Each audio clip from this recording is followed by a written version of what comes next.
Et c'est l'heure des market movers, les valeurs et les actifs à suivre. On va retrouver Daniel Cohen de Lara. Bonjour Daniel. Bonjour Roselyne. Vous êtes associé chez Next Momentum. On va commencer par évoquer Virbac. Le titre du laboratoire vétérinaire effectue une belle envolée sur un an avec une hausse de plus 20% sur cette période. Oui, tout à fait. Et là, on a un graphique qui démarre au mois de mai. On a eu d'abord une belle impulsion haussière qui nous a emmenés dans la zone des 271 euros, 371 euros, pardon. On a eu une consolidation jusqu'au début du mois d'octobre où on a fait un support sur 307,5, suivi d'un très beau gap haussier qui nous a amené au-delà de la zone des 320 euros. Et depuis, eh bien, on a un rallye avec certes des consolidations, mais surtout, ce qui est important, regardez, et c'est un peu peut-être l'espoir pour la poursuite de la tendance haussière de Virbac, ce serait le franchissement de cette zone des 371 euros.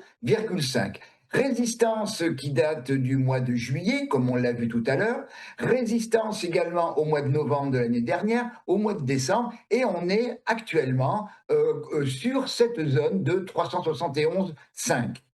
Alors maintenant, tout va se jouer pour la progression de Virbac sur le franchissement en clôture quotidienne de ce niveau de 371,50. Alors, toujours, je précise, ce que j'appelle franchissement en clôture, c'est une belle bougie verte avec un corps de taille importante, avec une mèche haute faible, qui nous indique que les acheteurs ont pris la main sur les vendeurs et que, eh bien, la progression des cours peut se poursuivre avec des objectifs tout d'abord un peu rapprochés à 376,50 et 381,50. Et si on franchit cette deuxième zone, on a derrière 398 euros.